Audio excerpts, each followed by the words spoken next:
Hey everybody, Chili here. Working in the garage today. This is my 2015 450 XCW. Got 200 hours on it and started to have a problem. Got some rear wheel problems. I've been breaking spokes. So 2 rides in a row, I broke 1 spoke each ride. I wasn't actually breaking the spokes, it was the spoke nipples that were breaking. Each ride I replaced the spoke, retightened and trued the wheel, and took back off. Last weekend, took out and got about halfway through the day riding in Baja and kind of heard some funny sounds, some things that didn't sound quite right. Well, let me stop and just take a look at what's going on here.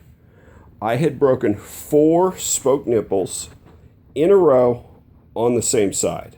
And I was way out down in a place called Simpson up by Mike's Sky Ranch. And I was like, man, I am screwed.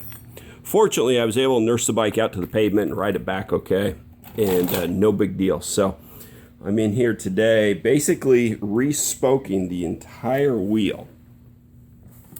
So the question is, what is happening? Yes, this wheel has 200 hours on it, but I have lots of wheels that have that many miles and far, far more years on them.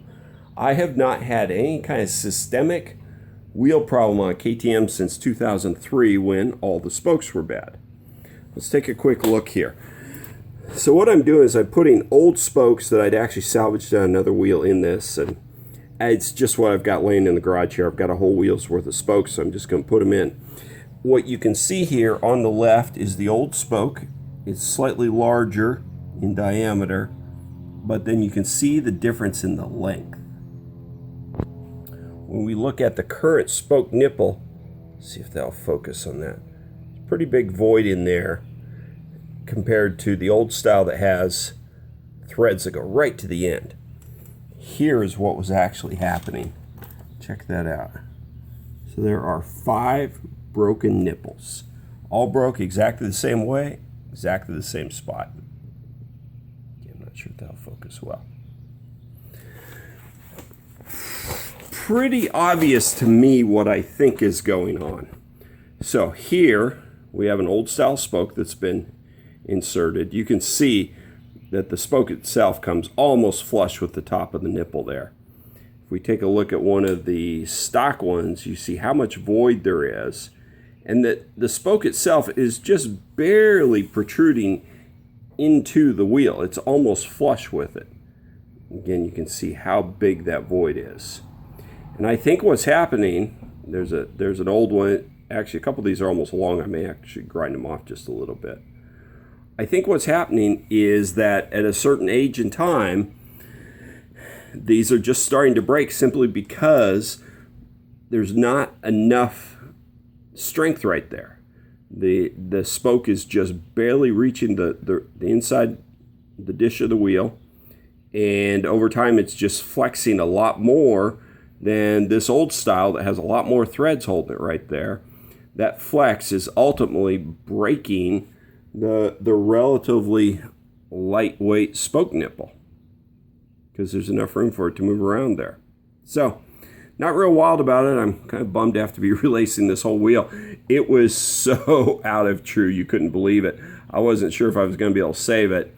And I kind of got it pretty close right here. I'm not going to try to do any more until I get all the spokes swapped out.